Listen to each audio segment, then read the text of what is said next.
MVN pharmacy department YouTube channel. Students, आज फिर से एक और इम्पॉर्टेंट टॉपिक जो हम डिस्कस करेंगे।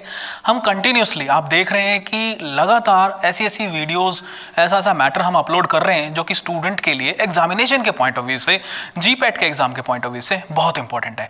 क्योंकि स्टूडेंट, हमारा यही प्रयास है कि आप सब लोगों तक हमारे जितने भी ये लेक्चर्स हैं वो पहुँचें और आप उससे मैक्सिमम बेनिफिट उठा सकें। स्टूडेंट, उसी चीज़ को ध्यान में रखते हुए D pharm first year, B pharm second year के लिए सबसे ज़्यादा इंपॉर्टेंट टॉपिक जो माना जाता है वो है साइज रिडक्शन। तो स्टूडेंट्स, आज हम साइज रिडक्शन की बात करेंगे। फार्मास्यूटिकल इंडस्ट्री में साइज रिडक्शन की क्या इंपॉर्टेंस है उसके बारे में आपको बताने वाले हैं। तो स्टूडेंट्स, स्टार्ट करने से पहले मैं आप सब लोगों से रिक्वेस्ट करूंगा कि अगर आप लोगों ने अभी तक हमारा यूट्यूब चैनल सब्सक्राइब नहीं किया है तो फटाफट उसे सब्सक्राइब करें ताकि इन फ्यूचर जो भी वीडियोस अपलोड हों आप लोगों तक पहुंच सकें। तो आइए स्टार्ट करते हैं। साइज रिडक्शन, नाम से समझ में आ रहा है हमें साइज को रिड्यूस करना है। अब बात यह आती है कि साइज को रिड्यूस करने की जरूरत क्यों पड़ी, फार्मास्यूटिकल इंडस्ट्री में साइज रिडक्शन की क्या इंपॉर्टेंस है। देखिए स्टूडेंट्स, मैं आप लोगों को पहले एग्जांपल देता हूं, फिर हम इस पे आते हैं। स्टूडेंट्स, सपोज करो आपको चाय बनानी है, तो आप चाय बनाने के लिए उसके अंदर सपोज करो अदरक वाली चाय इन दिनों बड़ी अच्छी लगती है, तो हमें अदरक क्रश करनी पड़ती है। आप मार्केट से अदरक लेके आइए, एज इट इज अदरक डाल दीजिए, आप क्या उसका एक्सट्रैक्ट निकाल पाएंगे? नहीं, क्योंकि आपको अदरक का टेस्ट भी नहीं आएगा। लेकिन जब आप उसे अच्छे से क्रश करके डालते हैं, आप कर क्या रहे हैं? आप साइज रिडक्शन कर रहे हैं। पेसल मोटार लेके आपने उसको अच्छे तरीके से पीस दिया, साइज का रिडक्शन कर दिया। अल्टीमेटली आपने क्या किया? सरफेस एरिया बढ़ाया। जब सरफेस एरिया बढ़ा दिया आपने, जब उसको पानी के अंदर डाला, उसका जो एक्टिव कॉन्स्टिट्यूएंट थे वो सारे के सारे, जब गर्म पानी होता है तो उसके एक्टिव कॉन्स्टिट्यूएंट तुरंत पानी के अंदर पहुंच जाते हैं और आपको अदरक का टेस्ट आने लगता है।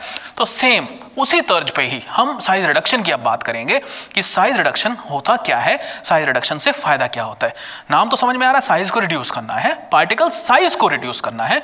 पार्टिकल साइज को रिड्यूस क्यों किया जा रहा है, उसका पर्पस देखिए। सरफेस एरिया बढ़ जाएगा जब हम पार्टिकल का साइज रिड्यूस करेंगे, मतलब उसे क्रश करेंगे, या बहुत सारी टेक्निक्स हैं, वो टेक्निक्स हम बाद में डिस्कस करेंगे। लेकिन आज साइज रिडक्शन क्या है, क्या एडवांटेज है, क्या इंपॉर्टेंस है इसकी, और कौन कौन से फैक्टर्स हैं जो कि साइज रिडक्शन को अफेक्ट करते हैं, वो हम पढ़ेंगे। तो सबसे पहले जो मैं आपको बता रहा था, पहला जो मेन प्रिंसिपल है साइज रिडक्शन का, अगर मैं बात करूं तो यही है कि हमने साइज रिड्यूस किया। साइज रिड्यूस करने के बाद आप देखते हैं कि पार्टिकल का सरफेस एरिया बढ़ जाता है। पार्टिकल का जब सरफेस एरिया बढ़ेगा तो उससे क्या फायदा मिलेगा? डिसोल्यूशन इंक्रीज हो जाएगा। जब डिसोल्यूशन इंक्रीज हो जाएगा तो उसका एब्जॉर्प्शन इंक्रीज हो जाएगा। जब एब्जॉर्प्शन इंक्रीज हो जाएगा तो हम कह सकते हैं कि उसकी जो बायो अवेलेबिलिटी है दूसरे ड्रग के कंपैरिजन में अच्छी आने वाली है। प्लस जो ड्रग का थेरेपेटिक रिस्पॉन्स है वो भी फास्ट हो जाएगा। तो ये कुछ एडवांटेज होती हैं हमारे साइज रिडक्शन की। तो आइए देखते हैं एक एक करके, ऐसी बहुत सारी एडवांटेजेस हैं जो कि हम स्टडी करेंगे। सबसे पहले, to increase the rate of solution in case of a chemical substance, क्योंकि वो क्या करेगा? इंक्रीज कर देता है रेट ऑफ सॉल्यूशन को। एक बड़ा पार्टिकल है और एक छोटा पार्टिकल है, तो छोटे पार्टिकल जल्दी से इजीली मिक्स होगा या बड़ा पार्टिकल? ऑब्वियस सी बात है छोटा पार्टिकल, क्योंकि ये एक बेनिफिट है कि डिसोल्यूशन अच्छा हो जाएगा, जल्दी हो जाएगा। Next, to allow rapid penetration of solvent, जैसे कि मैंने आपको एग्जांपल दिया था अदरक का। आपने क्या किया? वाटर लिया और उसके अंदर आपने साइज रिडक्शन करके डाल दिया। अब साइज रिडक्शन करके डाला तभी तो उसके एक्सट्रैक्ट जो एक्टिव कॉन्स्टिट्यूएंट थे वो वाटर के अंदर आ पाए, नहीं तो it will take more period of time. Next, to get a uniform powder because particle size reduction helps in uniform mixing. अब आप जब पार्टिकल साइज को रिड्यूस करेंगे, देखिए दो टर्म्स है, size reduction and size separation. तो size reduction followed by size separation is one of the best thing in the pharmaceutical industry, क्योंकि साइज सेपरेशन में हमको सीव्स यूज करनी पड़ती हैं। हम क्या करेंगे? सीव्स यूज करेंगे, फाइन सीव्स होंगी, तो नीचे जो हमें प्रोडक्ट मिलेगा वो एक जैसा यूनिफॉर्म मिलेगा, और जब वो यूनिफॉर्म मिलेगा तो हमारे जो पार्टिकल की जो स्टेबिलिटी है वो अच्छी रह पाएगी। Next, to increase the rate of absorption, जैसे कि मैंने आपको बताया, जब डिसोल्यूशन बढ़ेगा, डिसोल्यूशन किसकी वजह से बढ़ रहा है? सरफेस एरिया की वजह से बढ़ रहा है। सरफेस एरिया की वजह से डिसोल्यूशन बढ़ेगा। जब डिसोल्यूशन बढ़ेगा तो फिर एब्जॉर्प्शन रेट ऑटोमेटिकली इंक्रीज हो जाएगा। Next is to improve the stability of the dosage form. अब जैसे मैं बात करता हूं सस्पेंशन की, कुछ डोसेज फॉर्म के साथ प्रॉब्लम होती है, जैसे कि सस्पेंशन के अंदर खासतौर पे अगर पार्टिकल साइज बड़ा होगा it will settle down quickly, sedimentation rate काफी हाई होगा। लेकिन पार्टिकल का साइज अब छोटा कर दीजिए, साइज रिडक्शन कर दिया, अब क्या होगा, पार्टिकल लंबे टाइम तक सस्पेंड होकर रहेगा लिक्विड के अंदर। तो ये एक बेनिफिट है साइज रिडक्शन करने का। Next, to help in the process of separation of solid from the liquids, अब आपको क्या करना है, छोटे पार्टिकल्स हैं उसको आपको सेपरेट करना है, फिल्ट्रेशन लगा दीजिए, फिल्ट्रेशन से आपका ऊपर जो है रेजिड्यू सारा का सारा अलग हो जाएगा, फिल्टर केक जिसको आप बोलते हैं, नीचे आपका क्लियर जो फिल्ट्रेट है वो निकल जाएगा। Next, improve the dissolution rate, वो मैं ऑलरेडी डिस्कस कर चुका हूं। यूनिफॉर्म फ्लो ऑफ पार्टिकल्स, जब एक जैसे पार्टिकल्स होंगे साइज रिडक्शन हो जाएगा तो जो फ्लो कैरेक्टरिस्टिक होगी उसकी वो भी इंप्रूव हो जाएगी। नेक्स्ट है कंटेंट यूनिफॉर्मिटी, ऑब्वियसली बात है साइज रिडक्शन हो गया तो कंटेंट यूनिफॉर्मिटी की बात करते हैं कि हमारी एक पर्टिकुलर सपोज करो 500 mg की ड्रग है तो उसके अंदर पैरासीटामोल हमारा कितना है, देखिए other than paracetamol, other than active pharmaceutical ingredients, उसके अंदर और भी एजेंट मिक्स हैं। तो हमें क्या करना पड़ता है, हमें चेक करना है कि वो जो क्लेम कर रहा है उसके अंदर हमारा जो ड्रग कंटेंट है वो कितना है। तो जब साइज रिडक्शन हो जाएगा, यूनिफॉर्म साइज रिडक्शन होगा तो वहां पे कंटेंट यूनिफॉर्मिटी भी हमारी ठीक आएगी। नेक्स्ट है इफेक्टिव एक्सट्रैक्शन ऑफ ड्रग, जैसे कि मैंने आपको बताया, एग्जांपल फिर से वही जिंजर वाला ले रहा हूं, जिंजर को आपने क्रश करके डाला तो एक्सट्रैक्शन तो अच्छा होगा ना उसका, सारे के सारे एक्टिव कॉन्स्टिट्यूएंट्स उसके अंदर से बाहर निकल आएंगे। तो इफेक्टिव एक्सट्रैक्शन अगर हमें करना है तो हमें साइज को रिड्यूस करना पड़ेगा, सरफेस एरिया बढ़ाना पड़ेगा, सरफेस एरिया बढ़ेगा तो डिसोल्यूशन बढ़ जाएगा, डिसोल्यूशन बढ़ जाएगा तो एब्जॉर्प्शन बढ़ जाएगा, एब्जॉर्प्शन बढ़ जाएगा तो मतलब ड्रग का जो थेरेपेटिक रिस्पॉन्स है वो भी अच्छा आएगा। इन शॉर्ट हम कह सकते हैं कि बायोअवेलेबिलिटी पे फर्क पड़ जाएगा। नेक्स्ट, इफेक्टिव ड्राइंग आप कर सकते हैं ऐसे की, लेकिन इतनी सारी एडवांटेजेस होने के बावजूद कुछ ऐसी चीजें भी हैं जो कि डिसएडवांटेज में कंसीडर की जा सकती हैं। सबसे पहला ड्रग का डिग्रेडेशन। स्टूडेंट्स, इसके बारे में अगर आपको बताऊं ड्रग का डिग्रेडेशन कैसे होता है, सिंपल सी बात है बेटा कि पार्टिकल का साइज, अगर मैं बात करूं ड्रग के डिग्रेडेशन की, तो यहां पे हम मिल्स यूज करते हैं। जब हम बेसिकली क्या यूज करते हैं, हमें साइज रिडक्शन करना है, या तो हम देखिए कटिंग कर सकते हैं, सिंपल आप घर पे कटर्स यूज करते हो, लेकिन कुछ मिल्स यूज होती हैं। जब हम फार्मास्यूटिकल इंडस्ट्री की बात करेंगे तो वहां पे कटिंग से काम नहीं चलने वाला, वहां पे मशीन्स यूज करते हैं, जैसे कि हमारी फ्लूइड एनर्जी मिल हो गई, बॉल मिल हो गई, हैमर मिल हो गई। तो अब क्या होगा, कोई थर्मोलेबाइल अगर ड्रग होगी, थर्मो सेंसिटिव ड्रग होगी, थर्मो मतलब हीट, लेबाइल मतलब सेंसिटिव, तो हीट सेंसिटिव जो ड्रग्स होंगी वहां पे चांसेस होंगे कि ड्रग डिग्रेड हो सकती है, लेकिन थर्मोस्टेबल ड्रग के साथ ऐसा नहीं होने वाला। तो हम अगर थर्मोस्टेबल ड्रग यूज कर रहे हैं तो ऐसे आपको घबराने की जरूरत नहीं है, लेकिन जो थर्मोसेंसिटिव ड्रग्स होंगी उसके लिए आपको थोड़ा सा घबराना पड़ेगा। Next is poor mixing.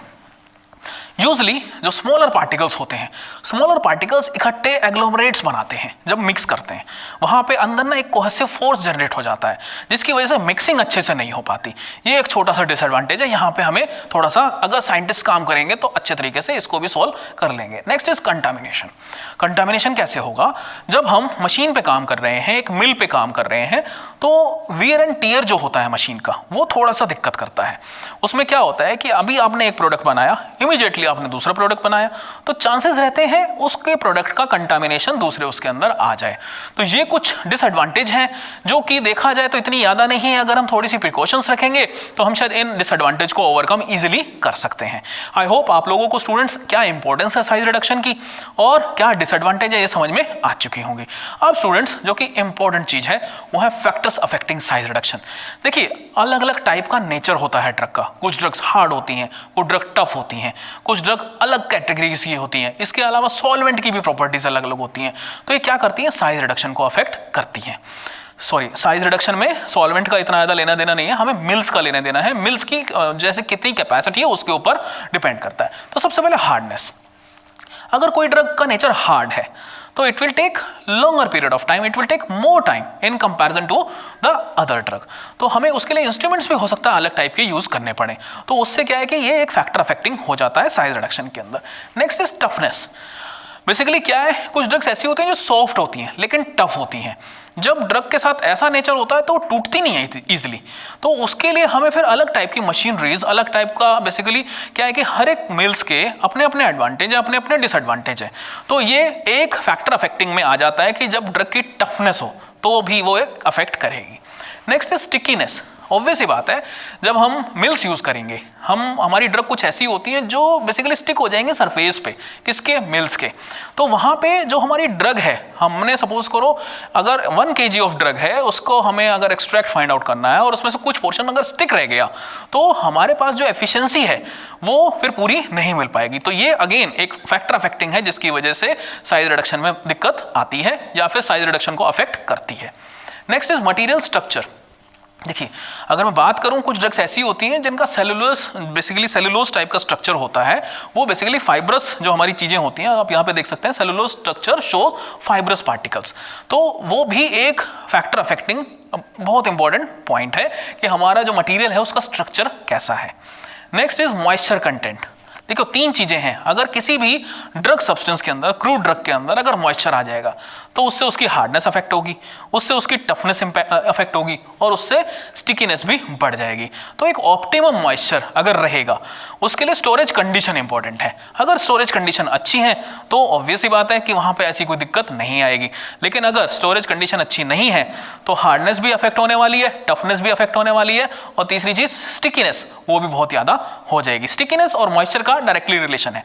Stickiness ज्यादा क्यों है? क्योंकि उसके अंदर मॉइस्चर है, या फिर उसके अंदर जो एक्सट्रैक्ट है वो स्टिकीनेस को प्रमोट कर रहा है। हो सकता है ऑयली नेचर का हो सकता है रेजिनियस नेचर हो, तो वो भी एक रीजन रह सकता है। Next is softening temperature. Generally अगर मैं बात करता हूं, कुछ ऐसे हमारे पास ड्रग्स होती हैं जो वैक्सी होती हैं।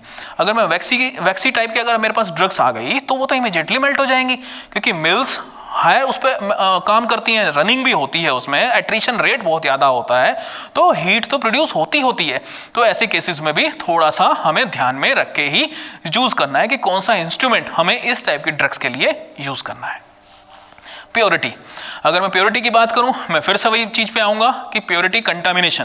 देखिए, यहाँ पे जो डिसएडवांटेज थी वो एक फैक्टर अफेक्टिंग ही तो है। ये सारे पॉइंट्स क्या है? फैक्टर अफेक्टिंग है एक्चुअली में, क्योंकि यहाँ पे देखिए प्योरिटी रिक्वायर्ड जो बोल रहे हैं वो इसीलिए है कि प्योरिटी अगर होगी कब, जब हमारी मशीन्स जो हम यूज़ कर रहे हैं उसमें कुछ वियर एंड टियर होता है, क्योंकि अल्टीमेटली मशीन चल रही है, लोहे की मशीन है, लोहे की हम यूज़ नहीं करते फार्मा इंडस्ट्री में, स्टेनलेस स्टील की जो मशीन है वहाँ पे अगर प्रॉपर रख रखाव नहीं होगा तो चांसेस हैं कोरोजन के।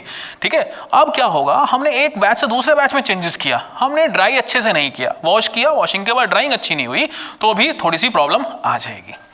नेक्स्ट है फिजियोलॉजिकल इफेक्ट। यहाँ पे हम ध्यान आपका दिलाना चाहता हूँ पोटेंट ड्रग्स की तरफ।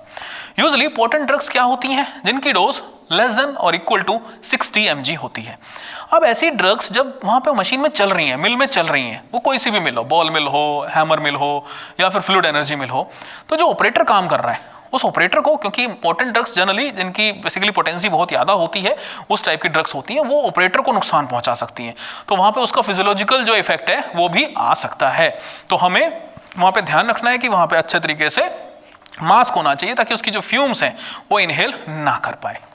Next, ratio of the feed size to the product size. Usually हम स्मॉल फीड साइज अगर हम देंगे तो ऑब्वियस ये बात है उसकी कैपेसिटी और उसका जो फंक्शन है या फिर उसका जो डिजायर प्रोडक्ट निकलने वाला है वो अच्छा निकलेगा, लेकिन जितना ज़्यादा बल्क में हम कर देंगे तो फिर दिक्कत आएगी। मशीन की भी एक कैपेसिटी है। सिंपल सा एग्जांपल देता हूँ आप लोगों को, जैसे कि आप लोगों ने रोलर मिल देखी होगी, मैं आपको एग्जांपल देने वाला हूँ रोलर मिल का। आप लोगों ने गन्ने का रस निकालते हैं तो रोल्स होते हैं, रोल्स के बीच में से गन्ने निकलते हैं, नीचे निकल जाता है, लेकिन आप देखते हैं वो सिर्फ 1 फोल्ड 2 फोल्ड 3 फोल्ड करता है, तो कई बार वो बड़ा जाम हो जाता है और उसे बहुत जोर से लगाना पड़ता है।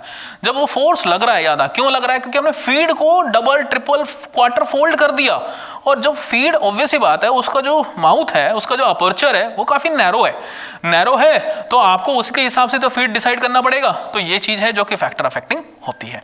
मैंने आप लोगों को रोलर मिल का एग्जांपल दिया है, जो हमारे गन्ना जो वाली मशीन होती है जिससे रस निकाला जाता है, वो रोलर मिल का एक एग्जांपल है। Next is bulk density.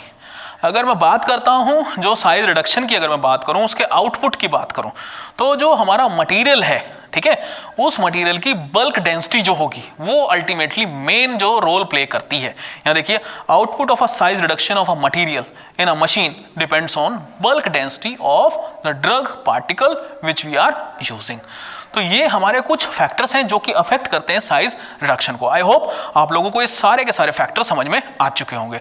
एक बार मैं आप लोगों को क्विक रिकैप कर देता हूँ। Size reduction in short size reduction होगा तो पार्टिकल का सरफेस एरिया बढ़ जाएगा, सरफेस एरिया बढ़ जाएगा तो रेट ऑफ डिसोल्यूशन बढ़ जाएगा, रेट ऑफ डिसोल्यूशन बढ़ेगा तो एब्जॉर्प्शन बढ़ जाएगा, एब्जॉर्प्शन बढ़ेगा तो एब्जॉर्प्शन बढ़ने के बाद क्या होगा, उसका जो हमारा ड्रग का इफेक्ट है या फिर बायोअवेलेबिलिटी है वो भी बढ़ जाएगी। डिसएडवांटेज ऑलरेडी बता चुका हूं, एक बार फैक्टर्स फटाफट क्विक बता देता हूं आपको कौन कौन से हैं। Hardness, second is toughness, stickiness, material structure, moisture content, softening temperature, purity required, physiological effect, ratio of the feed size to the product size and bulk density. In case students अगर आपको कोई भी पॉइंट समझ में ना आया हो तो आप हमारे YouTube चैनल के कमेंट बॉक्स में लिख के कमेंट लिख सकते हैं, मैं आपकी क्वेरी वहां से भी सॉल्व करूंगा। Thank you so much student.